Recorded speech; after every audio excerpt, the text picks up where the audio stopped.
नमस्कार दोस्तों, स्वागत आप सभी का एक बार फिर से उपस्थित हूँ छोटे से टॉपिक के साथ। दोस्तों आज का टॉपिक है दोस्तों बांग्लादेश का निर्माण, यानी कि बांग्लादेश की स्थापना कैसे हुई, कैसे नहीं हुई, भारत में आने के लिए क्यों मजबूर हो गए थे, बांग्लादेश वासियों को क्यों इतना सताया गया था, जो बांग्लादेश को खुद का इतिहास बनाना पड़ा। इन सभी की वजह जानने के लिए हमारे यूट्यूब चैनल को सब्सक्राइब करें, दोस्तों में शेयर करें, लाइक करें, कमेंट करें, ताकि आपका सपोर्ट हमेशा बना रहे। दोस्तों आई होप आप लोग समझ गए हैं, आप लोग हमें बहुत सपोर्ट किए हैं और आगे भी सपोर्ट करते रहेंगे। दोस्तों आइए देखते हैं टॉपिक आगे क्या है। बांग्लादेश का जो टॉपिक है, आई होप आप लोग समझ गए होंगे। आज हम इस टॉपिक पे डिस्कशन करेंगे दोस्तों, बांग्लादेश का इतिहास, बांग्लादेश का निर्माण कैसे हुआ है। उसके लिए हम थोड़ा पीछे चलेंगे। जब हमारा भारत देश आज़ाद हुआ था तब की ये पार्टी है, तब की ये सब डिवीज़न था। पश्चिम पाकिस्तान और पूर्वी पाकिस्तान, ये ऐसे वैसे देश नहीं है दोस्तों, ये पहले एक देश थे। यानी कि जो करंट में हमारा पाकिस्तान है वह कभी बांग्लादेश का हिस्सा था, जो बांग्लादेश है वो कभी पाकिस्तान का हिस्सा था। दोस्तों आई होप आप लोग समझ गए होंगे। आइए देखते हैं नेक्स्ट क्या है।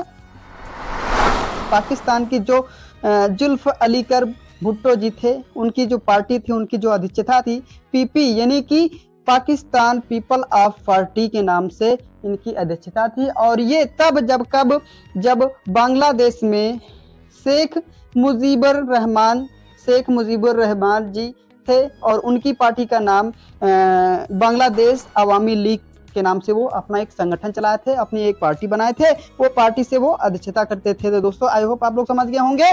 और सबसे पहली बात तो हम समझाने का प्रयास करेंगे दोस्तों, बांग्लादेश और पाकिस्तान में टोटल तब कब सीटें थी 300, जिसमें से 151 सीटें बहुमत के लिए बहुत ही अनिवार्य होती थी दोस्तों। और उस समय जब चुनाव हुआ था, तब 86 सीटें मिलती हैं जुल्फ अली कार को और शेख मुजीबुर रहमान जी को 167 सीटों से विजयी हुए थे दोस्तों उस समय। और उसके बाद जब शेख मुजीबुर रहमान जी शपथ पत्र ग्रहण करने के लिए पाकिस्तान जाते हैं, वहीं पर याहिया खान से मिल करके जुल्फ अली कर भुट्टो जी ने अभद्र तरीके से शेख मुजीबुर रहमान जी से बातें करते हैं। तू बंगाली है, तू प्रधानमंत्री कैसे बनेगा, तू काला है, तू गोरा है, जैसे तैसे उनसे बात की है। और उसके बाद उनको याहिया खान से कह करके शेख मुजीबुर रहमान को जेल में डाल दिया। यह सुनते ही बांग्लादेश आग बाबूला हो उठा था दोस्तों, बाग बाबूला हो उठा था और वह बगावत पे उतर आया था बांग्लादेश दोस्तों। उसके बाद क्या हुआ, बगावत और आंदोलन छेड़ दिया गया। उसके बाद जैसे ही वहां से किसी भी तरह बांग्लादेश जो बगावत पे उतर आया था दोस्तों, किसी भी तरह से वहां से छूटे और शेख मुजीबुर रहमान जी पश्चिम पाकिस्तान से आए और उन्होंने मन में ठान लिया है कि अब पूर्वी पाकिस्तान अब अलग पश्चिमी पाकिस्तान से भाग नहीं रह सकता है, जो हमें अपना देश अलग अब बना लेना चाहिए दोस्तों। यह उनके मन में चल रहा था और वो कई अपने संगठन के अपना पदाधिकारियों से बार बार सलाह लेते रहे दोस्तों। उसके बाद जब वहां में यह सुनते ही भगदड़ मच गई और आंदोलन छिड़ उठा था दोस्तों। उसके बाद क्या हुआ, जुल्फ अली कर भुट्टो ने भेजा जनरल एक टिक्का खान था जो बांग्लादेश का। जब वह बांग्लादेश में पहुंचा तो यह आदेश सुनते ही पाते ही वह बांग्लादेश पहुंचा, ऑपरेशन सर्च लाइट शुरू कर दिया। और उस ऑपरेशन सर्च लाइट में 30,000 लोगों की हत्या उसने करवाई, जनरल टिक्का खान ने, और 4 लाख औरतों और महिलाओं से बलात्कार करवाया था दोस्तों। आई होप आप लोग समझ गए होंगे। उसके बाद क्या हुआ, तब जाके बांग्लादेश के लोगों ने भारत में शरण लेना स्टार्ट कर दिया। कोई आसाम भाग के जाता है, कोई त्रिपुरा भाग के जाता है, कोई मेघालय भाग के जाता है, कोई कलकत्ता भाग कर आ रहा था। और तब उस समय की प्रधानमंत्री हमारी माननीय इंदिरा गांधी जी थी, जो उस समय मानिक साहब आर्मी के जनरल थे। और उन लोगों ने भी ये ठान लिया था कि अब हमें कुछ तैयारी करना है, क्योंकि अब को बांग्लादेश में कुछ अलग होने वाला है दोस्तों। बांग्लादेश में के वासियों ने अपना अलग अलग संगठन फिर बनाया और मुक्ति वाहिनी उनमें से एक थी। भारत का खुला सपोर्ट जिसको मिला वह मुक्ति वाहिनी थी।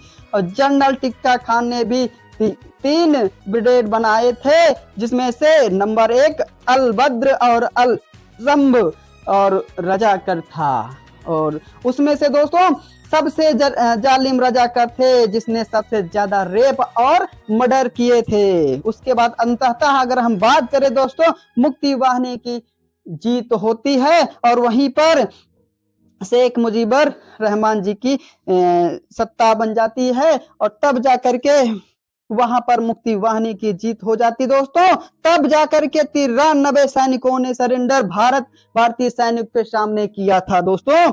तब जाकर के बांग्लादेश का निर्माण हुआ था दोस्तों। यहीं से रचा था बांग्लादेश का इतिहास नया दोस्तों। उसके बाद हम बताने का प्रयास करेंगे दोस्तों, शेख मुजीबर और रहमान, जिया उर रहमान उस समय के आर्मी कर्नल थे, जिन्होंने शेख मुजीबर रहमान का जियो और जान से साथ निभाया करते थे। और तभी शेख मुजीबर रहमान और इसी नाम से वो फादर ऑफ बांग्लादेश भी कहा जाता है, फाउंडेशन ऑफ बांग्लादेश भी कहा जाता है। लेकिन पाकिस्तान के इनके पीछे पड़े थे, पाकिस्तान नहीं चाहते थे शेख मुजीबर रहमान आगे कुछ बांग्लादेश में नया कदम उठाए। वहीं पर फिर वो दिन आता है, वो समय आता है जब सन 15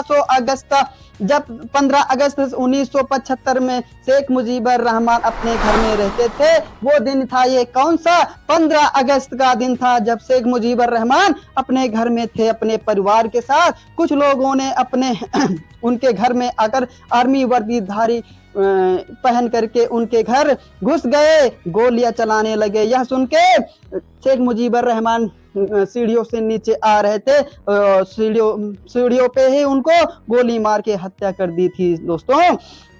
और सबसे बड़ी हद की तो बात यह थी जब इन्होंने उनके 10 साल लड़के के यानी कि बेटे का भी मर्डर कर दिया, मार दिया था दोस्तों। और उस पूरा परिवार उस गृहस्थी में स्वाहा हो गया था, खत्म कर दिया गया था। आतंकवादी संगठन के थ्रू यहाँ जो पाकिस्तान से भेजे गए थे दोस्तों। उसके बाद उनमें से 2 शेख मुजीबर रहमान की 2 बेटियां बची थी, जो कि प्रेजेंट टाइम में जर्मनी अपने हस्बैंड के साथ जर्मनी में थी। और कौन कौन थी? शेख रेहाना और शेख हसीना, जो प्रेजेंट टाइम में अपने हस्बैंड के साथ, अपने पति के साथ दोस्तों वो जर्मनी में थी। और तभी भी वो बची नहीं बेचारी, जब पाकिस्तानी ISI के थ्रू भी भेजा गया था उनको मारने दोस्तों। जब वो पता चला हमारे माननीय इंदिरा गांधी जी को कि पाकिस्तानी ISI भी उनको मारने जर्मनी जा रही है, और उन डायरेक्ट कैसे भी करके बात हुई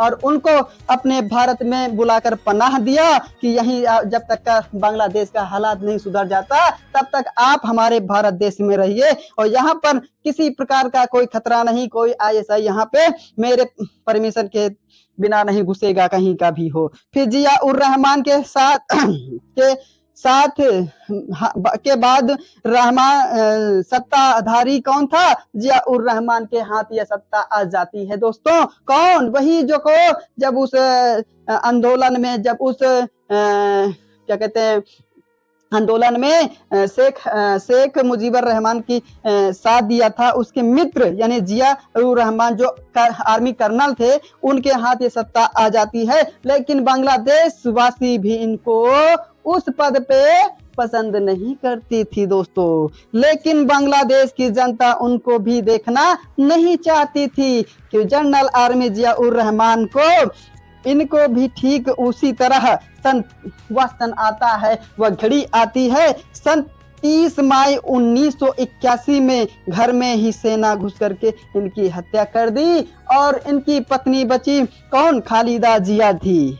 वो पति वो विधवा हो गई थी। और उसके बाद जिया उर रहमान को मारने वाले आर्मी के जनरल इरशाद यही थे, इरशाद जी थे। और यही समय था शेख हसीना को भेजने के लिए इंदिरा गांधी ने ये सोच रखा था। सन 1981 में शेख हसीना बांग्लादेश वापिस आ जाती हैं। तब बांग्लादेश में अवामी लीग संगठन बनाती हैं। फिर उसके बाद चला दोस्तों, फिर चुनाव लड़ी और मुख्य विपक्षी पार्टी में खालिदा जिया थी, जो आर्मी जनरल जिया उर रहमान की पत्नी थी दोस्तों। और यहीं पर चलता रहा है आरोप प्रत्यारोप का दौर। शेख हसीना का कहना था इन्होंने हमारे पिताजी की हत्या करवाई, और खालिदा उर रहमान का कहना था कि ये हमारे पति की हत्या करवाई। शेख हसीना की पार्टी थी बांग्लादेश अवामी लीग, पहले लीग था, यहाँ पर लीग कर दिया गया। और खालिदा जिया की पार्टी का नाम बांग्लादेश नेशनल पार्टी था। सन 1996 में शेख हसीना चुनाव जीत जाती है, और उसके बाद 1996 से लेकर के 2001 तक शेख हसीना का राज्य चलता है। उसके बाद फिर एक दूसरे पर वो ताना करते, एक दूसरे की क्या कहते हैं कपोल कल्पना करती, वो और चोर है तो उन्होंने बेईमानी किया है, ऐसे जीता वैसे जीता एक दूसरे का। फिर उसके बाद 2001 से लेकर के 2006 तक खालिदा वहां पर राज करती, पीएम करती, यानी पीएम बन जाती हैं, प्राइम मिनिस्टर बन जाती हैं। उसके बाद जब दोनों का यह विवाद चलता रहता था कि वो बेईमानी से जीत गई, वो कैसे जीत गई, और वहां पर स्थापित किया गया था एक केयर टेकर राष्ट्रपति फखरुद्दीन अहमद जी थे, जो यह सब देखा तो उन्होंने कहा भैया शेख हसीना से भी कहा तुम अपनी ताकत क्षमता दे दो, अपना पावर दे दो, हमें अपना वो दे दो। उसके बाद खालिदा जिया से भी कहा भैया तुम अपनी पावर ताकत दो। और उसके बाद क्या हुआ, और उसके मन में आया फखरुद्दीन अहमद के कि अब दोनों को जेल डाल दिया। उसके बाद वो खुद गद्दी पे बैठा और 2 साल राज किया। यही कहानी थी दोस्तों। और 2008 के बाद फिर चुनाव हुआ, उसके बाद शेख हसीना वहां की प्राइम मिनिस्टर बन जाती हैं। शेख हसीना